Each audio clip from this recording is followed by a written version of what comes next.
नमस्कार दोस्तों, एक बार फिर हाजिर हूँ क्या कहते हैं कुरान में काफ़ी लंबे समय के बाद स्वामी जी से चर्चा करने के लिए कुरान से जुड़ी हुई बातों पर। स्वामी जी नमस्कार। महानमस्कार। आपके बहुत सारे एपिसोड हो चुके हैं और लोगों की जिज्ञासाएं बढ़ रही, सवाल आते जा रहे हैं दिन प्रतिदिन।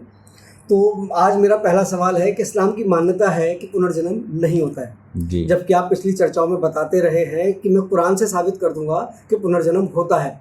तो आज हमारे दर्शक जानना चाहते हैं कि वो कौन सी आयत है, पिन पॉइंट आयत, जिससे आप बताएंगे, साबित करेंगे कि ये पुनर्जन्म को समर्थन करती है। देखिए, पुनर्जन्म की तो कई आयतें हैं और इस्लाम की मान्यता है ना जी, कुरान की तो नहीं।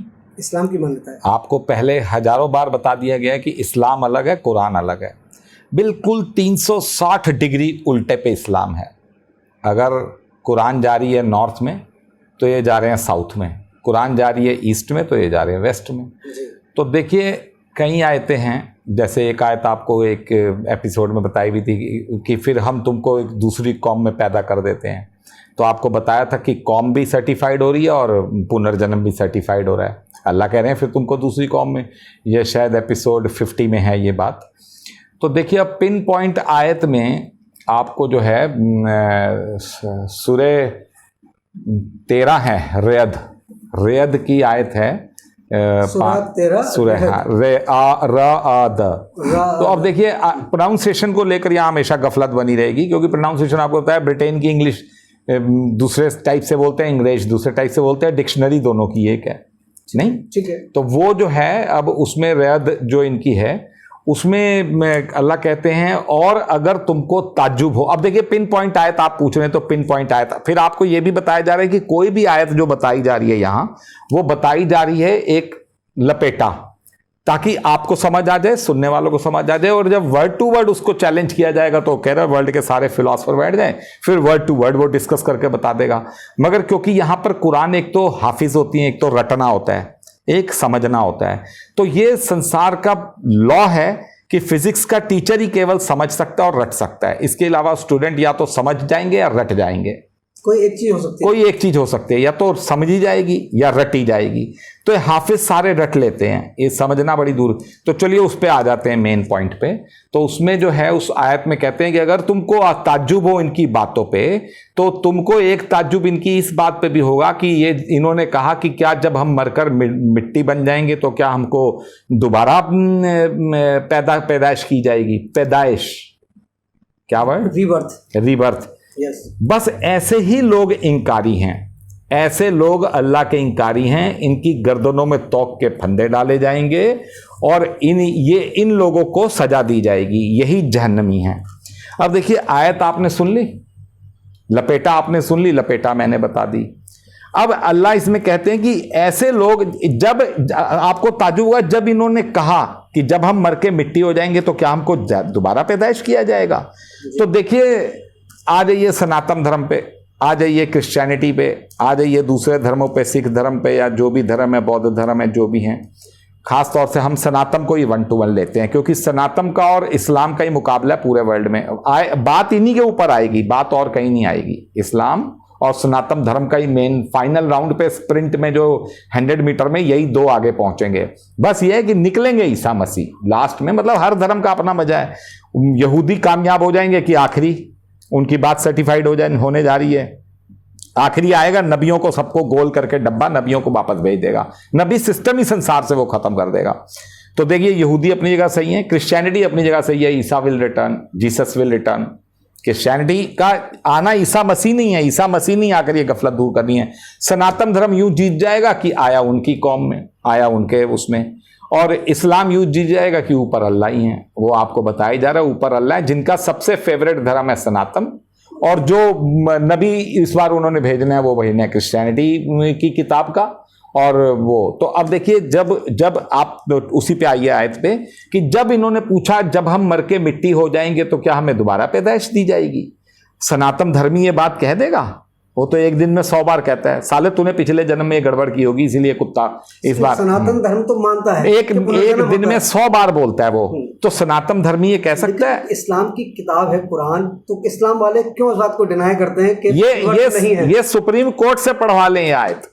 कॉर्पोरेट लॉयर बैठ जाएं, सारे लॉयर भी बैठ जाएं, वो जो ब्रह्मांड घुमाया 6-10-2016 को, कायनात बनते हुए देखा, पूरी कायनात देखी, कायनात से 2.5 गुना बड़े 125 अरब लाइट ईयर बड़ी कायनात है, और 325 अरब बड़े अल्लाह हैं, जो महादेव हैं, जो शंकर हैं, मनुष्य बॉडी में है वो बहस करके सबको समझा देगा कि इस आयत को पढ़ लें, रेद की 13 की 5 नंबर, उसमें फिर वो जब कहते हैं, तो आप देखिए इस्लाम वाले अगर इस आयत को ध्यान से पढ़ लेंगे तो इसमें अल्लाह क्या कह रहे हैं कि तुम्हें ताज्जुब होगा इनकी इस बात पे कि जब इन्होंने पूछा कि क्या हम मर के मिट्टी हो जाएंगे, ऐसे ही लोग अल्लाह के इंकारी हैं, ऐसे ही लोगों की गर्दनों में तौक।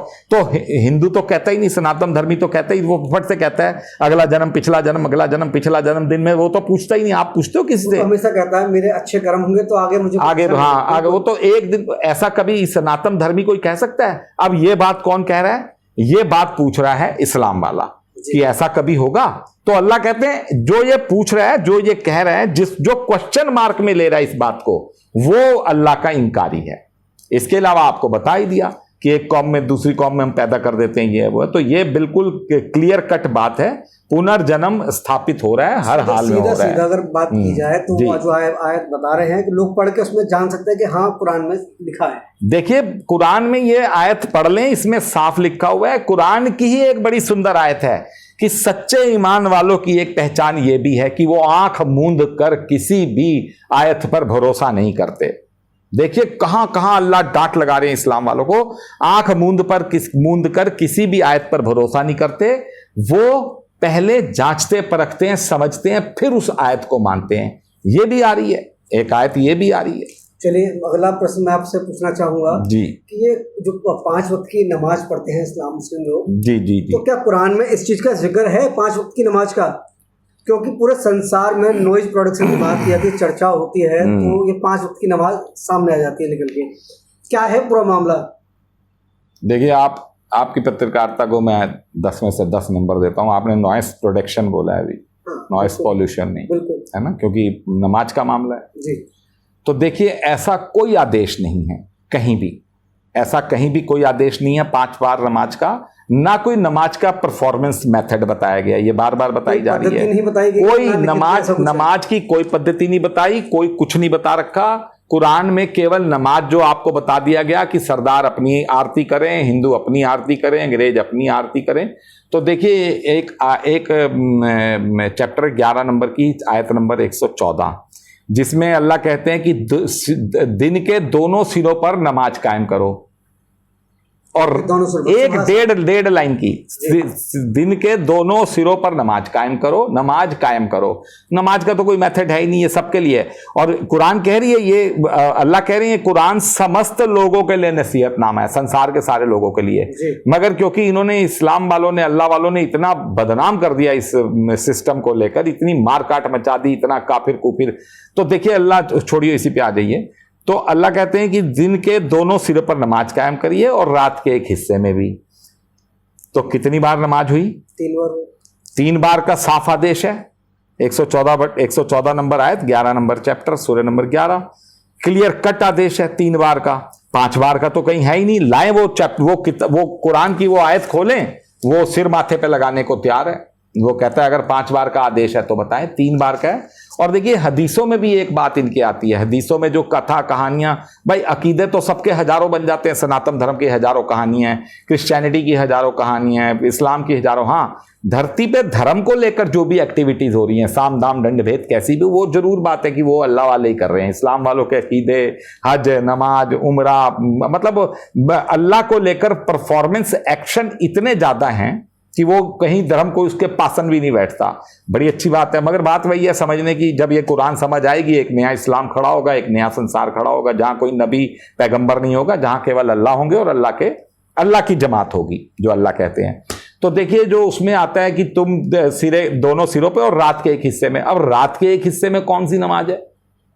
ये जो बाबा मथुरा में, वृंदावन में, काशी में, अयोध्या में प्रवचन करते हैं कि रात को सोते वक्त भगवान से मना के सोइए कि भगवान जैसे तुमने मेरा अच्छा दिन आज निकाला या मेरा कल अच्छा दिन निकालना, मुझे रोजी रोटी, बच्चों का लालन पालन, शिक्षा, इज्जत, संस्कार, पैसा, हर चीज मुझे भगवान ऐसे ही देना, और ताकि मैं सुबह उठकर आपकी जल्दी आरती करूं, पूजा करूं, आपका मैं मनन करूं। ये रात को कहकर आप सो जाइए। अब आप सोए 7 घंटे 8 घंटे जितने, तो वो जो पीरियड है आपने लास्ट में ईश्वर को, अल्लाह को, भगवान को याद करके जब आप बेड पे लेटते हैं और आंखें मूंदते हैं, तो आपका सोने का टाइम इबादत में काउंट हो जाता है जी। तो अल्लाह कहते हैं कि रात के एक हिस्से में, रात के हिस्से में मतलब सोने से पहले तुम याद कर लो, तो आपकी नींद का टाइम सारा इबादत का टाइम में काउंट हो जाता है। ये बड़ी जबरदस्त गिनती है। ये रोंगटे खड़े हो जाएंगे इस्लाम वालों के भी सुन के, हालांकि कई आलिमों को पता होगा सब कुछ, मगर ये बात हिंदू धर्म, जो भी सनातन धर्म, जो भी इस प्लेटफॉर्म से सुने, वो याद रखे इस बात को कि भगवान कहते हैं रात के एक हिस्से में, रात का हिस्सा कौन सा? सोने से ठीक पहले आप भगवान से मनाइए, भगवान मेरे को सारा दिन कल बड़ा अच्छा रखना, मैं सुबह उठते ही आपकी इबादत करूंगा और मैं आपकी पूजा में स्तुति करूं, मुझे जल्दी सुबह टाइमली उठाना, अच्छे से स्वस्थ उठाना। तो वो इबादत का टाइम आ गया। तो 3 बार का ऑर्डर है। कैसे हुआ ये 5 वक्त की? वो 5 वक्त की नमाज, ये सब गफलत है। अच्छा, वो जो आपको हदीस की एक बात बताई, सॉरी हदीस की एक बात बतानी थी कि इनके में हदीस एक है कि जब ये मोहम्मद साहब ऊपर गए, जो प्रवचन करते रहते हैं इनके मौलाना वगैरह, जो जिसको ये तकरीर कहते हैं और तनकीद कहते हैं, क्या क्या वो इतने वर्ड, अब अरबी के तो वर्ड नहीं मालूम। हाँ, तो वो जो बाबा इनके प्रवचन करते रहते हैं, वो कहते हैं जब मोहम्मद साहब ऊपर गए तो उनको पहले आसमान में मूसा मिले, ईसा मिले, इब्राहिम मिले, ये वो फलाना ढींगना चलते रहते हैं। वो फिर दूसरे आसमान में वो मिले। ये भी तो आदमी गया 40 सेकंड में, सब घूम घाम के नीचे भी आ गया 40-45 सेकंड में, पूरी कायनात से बड़े आदमी से मिला। उसकी दाढ़ी थी, मूछ नहीं थी जी। समझे? कईयों को तो सांप सूंघ जाता है, सनातन धर्मियों को तो बहुत बड़ा सांप सूंघता है, मगर उन्हें अल्लाह वालों को तो अजगर सूंघ जाता है। जैसे ये बात कोई वो बताता है ना कि उसकी दाढ़ी थी, मूछ नहीं थी, वो आदमी था एक, तो उनको तो अजगर सूंघ जाता है अल्लाह वालों को। सनातन धर्मी इतने हक्के बक्के नहीं होते जितना अल्लाह वाले। हाँ, इस्लाम वाली अल्लाह का एग्जिस्टेंस सुन के वो सन्न हो जाते हैं कि ये क्या कह रहा है, पागल है। इस्लाम वालों को अल्लाह से वास्ता नहीं है? नहीं, अल्लाह से वास्ता नहीं है, उनको मोहम्मद से वास्ता है ना। वो खाली मोहम्मद पे अटके, और मोहम्मद का ही पिलर टूटना है इस बार। शिर्क इस बार खुलेगा, इस बार शिर्क खुलेगा। शिर्क ही खोलने के लिए अल्लाह ने एक ब्राह्मण को मेराज यात्रा कराई, क्योंकि वो जब चिल्लाएगा नबियों के खिलाफ, नबी के खिलाफ, पैगंबर के खिलाफ, और अल्लाह की बात करेगा, वो तो फिर वो शिर्क इनका सामने आ जाएगा। कितना समय माना जाए कि देखिए समय, ये भी सब इस्लाम वालों के हाथ में गेम है। इसकी बड़ी पॉलिटिकल डिस्कशन है, ये किसी और चर्चा में आपको बताया जाएगा। इस्लाम वाले जिस दिन चाहेंगे 48 घंटे के अंदर बीजेपी की सीट धड़ाम नीचे, मोदी अरेस्ट। 48 घंटे में, जिस दिन इस्लाम वाले चाहेंगे। ये खेल एक ऐसा चल रहा है, अल्लाह ऐसा बांध रहे हैं नागपाश में मोदी को सब कुछ पता होते सोते चुप्पी मारे बैठा है, कुछ बोल नहीं रहा। तो मोदी के बहुत जबरदस्त, और इस्लाम वालों की एक बैठक गोष्ठी हुई और सारा किस्सा पलट जाएगा। वो तो झूठ मूठ की एक कंप्लेंट करें कि ये कौन ब्राह्मण है जो ये सब बातें कर रहा है मोहम्मद की और नबी की और पैगंबर की, कभी इस्लाम को बुरा बता रहा है, कभी पैगंबर को बुरा बता रहा है, कुरान अल्लाह अल्लाह। देखिए 1% तो उनके मन में, 1% तो लड्डू फूटेगा, वो झूठ मूठ की एक्टिंग करें। 1% उनके मन में लड्डू फूटेंगे कि मोदी के खिलाफ एक्शन होगा। भाई वो तो अपनी प्रेस गोष्ठी करे, पर देवबंद में या जहां भी मौलाना हो, वैसी ये कौन है वो जाकिर नायक वगैरह, ये लोग अपनी एक बनाएं अपनी गोष्ठी, उसमें प्रेस कॉन्फ्रेंस कर दें इस वीडियो का हवाला देते हुए। और आप बात कर रहे हैं ओवैसी जी, जाकिर नायक, इन लोगों की, तो क्या ये आपकी बात से सहमत होंगे? तभी तो मैं कह रहा हूं, आप पूरी बात सुनिए। 1% तो इनके मन में, ये तो अपना झूठ मूठ का नाटक करे ना इस वीडियो को लेकर, अजी ये कौन है ब्राह्मण, ये सब बोले जा रहे हैं, इसे रोको, इसे ये करो। मन में इनके लड्डू तो फूटेंगे। 1% की मोदी अब शिकंजे में आ जाएगा। भाई मोदी को कहना क्या, यही तो कहना, वो तो बार बार कह रहा है कि वर्ल्ड की किसी खुफिया एजेंसी से जांच करा लो, वर्ल्ड की किसी सीबीआई से, रॉ से, मोसाद से, एफबीआई से, कोई ब्रेन टेस्ट करा लो, ब्रेन मैपिंग करा लो, लाई डिटेक्टर, सब कुछ करा लो। वो तो एक आम ऑर्डिनरी आदमी तो है, छोटा सा उद्योगपति है, उसके तो सिपाही हाथ पैर तोड़ दे, इनकम टैक्स अफसर उसे बर्बाद कर दे, दुनिया भर के उसने घपले कर रखे हैं। दुनिया भर के उसने घपले किए हुए संसार सामाजिक लोगों के काम बनाने के लिए। जैसे कोई दुखी है उसका उसने काम कर दिया, जैसे कोई दुखी है अपना उसने सर्वस्व निछावर कर दिया सामने। तो देखिए ये लोग अपनी प्रेस कॉन्फ्रेंस करें, ये लोग चिल्लाएं इस वीडियो को लेकर, 1% तो इन्हें पता चलेगा कि मोदी फंसेगा, क्योंकि मोदी इसको उठाने, मुद्दे को उठने ही नहीं देगा। मोदी तक चिट्ठी भेज दी, 31 जनवरी 2021 को उन्हें स्टेटमेंट देनी पड़ गई, दाढ़ी रखी हुई है, ट्रंप ने बता दिया, मगर मोदी नहीं बोलेगा। ये जितनी मर्जी अपनी कॉन्फ्रेंस कर लें, तो देखिए एक तो मोदी घिर जाएगा इनकी, वो कहें जी इसका जांच कराओ ना, जब ये इतनी बातें बोल रहा है तो इसकी जांच कराओ नासा से। भाई कॉपीराइट करा रखा है ब्रह्मांड का डाटा, यूनिवर्स का डाटा। जो फोटो अप्रैल 2019 में नासा ने जारी किया, वो फोटो 2018 में कॉपीराइट है भारत सरकार से। पूरा ब्रह्मांड का डाटा कॉपीराइट है, सब कुछ। जो नासा से पूछे मोदी कि बताओ भाई आपके पास विजिबल यूनिवर्स की जो आपने फोटो जारी की थी दिसंबर 2016 में, अब आपकी पूरी बन गई है, लाओ। तो पूरी पहले ही गांठे कहां पर है, वो कहां पर, वो आपको एक डायग्राम में समझा दिया जाएगा। 1% तो इन्हें खुशी होगी कि मोदी फंसेगा, मोदी उठाएगा आवाज, तो 2% इन्हें खुशी होगी कि अरब वालों ने जो धांधली मचा दी कि जी हम मोहम्मद वाले हैं, हमने इनसे शादी नहीं करनी, ये दोयम मुसलमान है, वो त्रेयम मुसलमान है, वो चौयम मुसलमान है, वो पंचम मुसलमान है। ये कहते हैं जी हम है प्रथम धरती पे। एक इन्हें उनका वो टूट जाएगा। 2% इन्हें ये खुशी होगी कि अरब की दादागिरी टूटेगी, अरब वालों की। वो जो कह रहे हैं मोहम्मद हमारा, हम पक्के वाले, हम अधिकार नहीं, वो कहते हैं जी हम खालिस मोहम्मद वाले हैं। वो दूसरे वर्ल्ड के सारे मुसलमानों को तो कहते हैं तुम दोयम त्रियम हो। इनमें वो शादी ब्याह नहीं करते। पाकिस्तान के बड़े से बड़े लैंडलॉर्ड हो, अरबोपति हो, लाए सऊदी अरब की बेटी ब्याह कर, नहीं ला सकते। वो मानते ही नहीं है ना मुसलमान। वो कहते हैं तुम, आए दिन वो स्टेटमेंट देते रहते हैं, तुम दूसरे हो, तुम तीसरे हो, जेलों में भर देंगे, इनसे टटियां साफ कराएंगे, गंदे गंदे काम लेंगे इनसे। ठेका दे दिया कुरान का सऊदी अरब ने, कस्टोडियन ऑफ इस्लाम ने ठेका दे दिया पाकिस्तान को कि तू पढ़ नमाज, तू कर, तू अपना चंदा लेता रहे, उसमें तू टेररिज्म कर, जो मर्जी कर, तू हमसे पैसे लिया जा, कुरान का ठेका तू उठा ले। तो कुरान के बड़े बड़े तगड़े आलिम हैं पाकिस्तान के अंदर, बहुत तगड़े तगड़े आलिम, इतने तगड़े कि पूरी धरती को हिला दे। एक पाकिस्तान का उलेमा जो है पूरे वर्ल्ड के उलेमा को हरा देगा। क्या वजह है कि ना तो कुरान की स्टडी कर पा रहे हैं, और स्टडी कर ली है तो अब चीजों सुनो, को नहीं बता पा रहे हैं। वो चैप्टर फिर तीसरा है। अब आप यही सुन लीजिए, 1% 2% हिसाब हो गया, 2% वो खुश हो जाएंगे कि अरब की दादागिरी आपके सामने आ जाएगी, उन्होंने जो फसाद बचा रखा है, हम पक्के, हम असली। 97% बाकी जो बचे, उन्हें बहुत खुशी होगी कि अल्लाह का स्वरूप सामने आ जाएगा। ये उनके मन में लड्डू फूटेंगे असली, कि अल्लाह संसार के सामने आ जाएंगे। बस वो अपनी एक मीटिंग कॉल कर ले, काम हो जाएगा सारा। खैर चलिए, ये फिर किसी और चर्चा में कवर करेंगे। तो 5 नमाज का कहीं ऑर्डर नहीं है, 3 नमाज का ऑर्डर है, और वो आपको बता दिया। चलिए, ये तो चर्चाएं चलती रहेंगी। मेरा और एक सवाल और है आपसे। जी जी जी। जो नमाज के वक्त अल्लाह अकबर का जिक्र किया जाता है, लिया जाता है नाम बार बार, अल्लाह अकबर, ये इसके बारे में थोड़ा विस्तार से बताइए, लोग जानना चाहते हैं। देखिए, थोड़ा सा फिर आप अगले सवाल पे पहुंच गए। पिछले में आपको हल्का सा तो रह ही गया था, जो बताया जा रहा था कि ये इब्राहिम मिले, फिर दूसरे आसमान पे वो मिले, मूसा मिले, ये मिले। तो उसमें जब वो अल्लाह के पास जाते हैं मोहम्मद साहब, तो इनकी एक हदीस टाइप में है चर्चा कि अल्लाह के पास कहते हैं जी 50 नमाज मेरी उम्मत पे बहुत ज्यादा बांध रखी है आपने, इसे कम करो। तो फिर वापस आते हैं 45, 40, 35, 20, वो सब पता नहीं क्या क्या कहानी है। जैसे हिंदू धर्म में है कि मछली ब्रह्मा जी को निकल गई और वो किताब निकल गई और वहां पर लोमड़ी हो गया, सर कट गया, धड़ कट गया। सब धर्मों की हजारों उल्टी सीधी सच्ची उल्टी कहानियां हैं।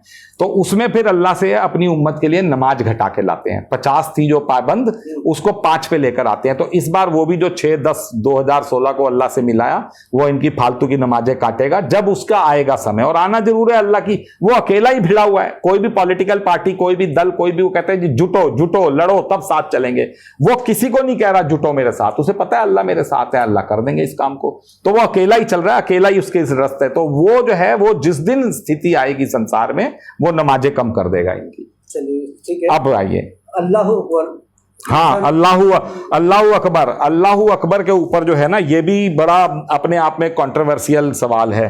तो देखिए, एक आयत है 11 की 116 नंबर आयत है कि जब इनके पहले के सियाने लोगों ने फसाद मचाने से मना नहीं किया, लेकिन बहुत थोड़े से लोगों ने, मतलब वो कहते हैं कि भाई पुराने लोगों के जो पूर्वज हो गए, कि इनके पहले के लोगों में भी जो सियाने लोग थे, उन्होंने इनको नमाज वो फसाद मचाने से धरती में मना नहीं किया, मतलब बहुत थोड़े से।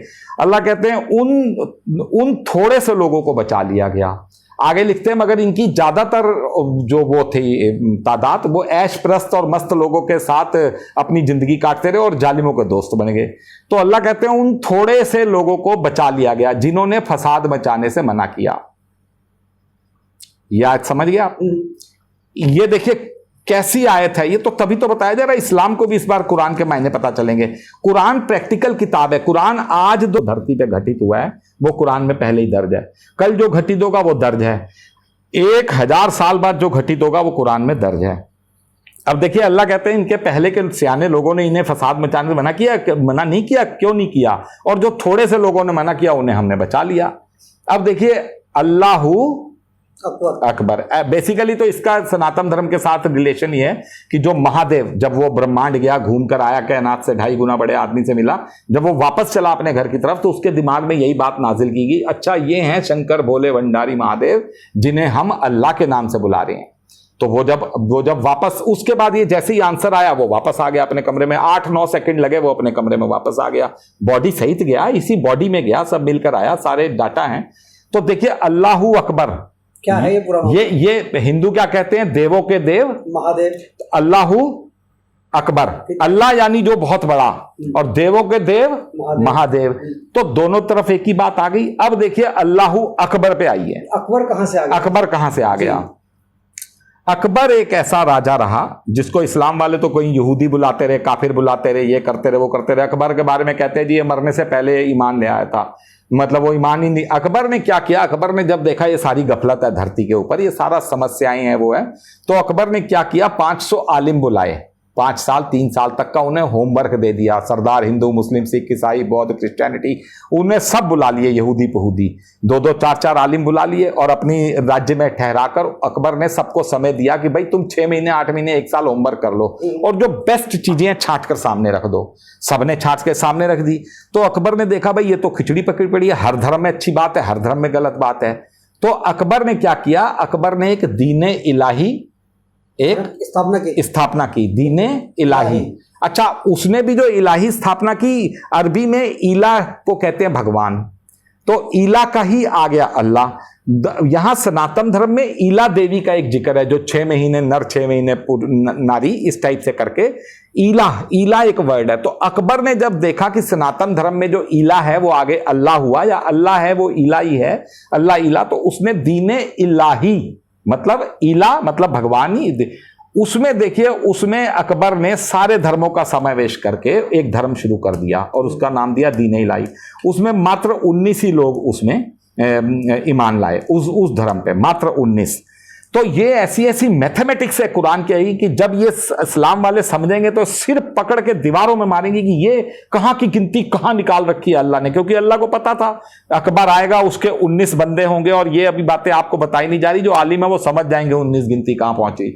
ठीक है ना, कुरान की हर गिनती का उसने कैलकुलेशन मार रखी है कि ये जो गिनती 9 लिखी हुई है ये यहां लिखी हुई है, 19 जो लिखी हुई है यहां के लिए लिखी हुई है, जो 50,000 लिखी हुई है वो यहां के, मतलब कुरान बताया ना, वो कैलकुलेटर के बिना जो कुरान पढ़ता है वो हंसता है मन ही मन कि कैलकुलेटर तो इसके पास रखा नहीं हुआ, कुरान कैसे पढ़ रहा है ये, ओ सॉरी। तो देखिए वो दीने इलाही पे 19 लोग ईमान लाए। अब देखिए वो जो है अकबर, अल्लाह ने देख लिया कि अकबर ने तो बड़ी सियानत की, सारे धर्मों को कर दिया, तो अल्लाहू अकबर, अल्लाह कहते फिर मैंने उन लोगों को बचा लिया जो थोड़े से सियाने लोग थे जिन्होंने फसाद मचाने से मना किया, उनको बचा लिया। तो ये अकबर वहां से पिक हुआ और संसार में चल पड़ा। अल्लाह कहते हैं मैंने उनको बचा लिया। अकबर का कुरान में कहीं भी जिक्र दिखा दें, अब पता नहीं अरबी वाले तो अकबर निकाल ही देंगे कहीं ना कहीं, अकबर मीन्स बड़ा, मगर जो अल्लाहू अकबर में जो अकबर आया वो अल्लाह ने उस अकबर को यूं बचा लिया।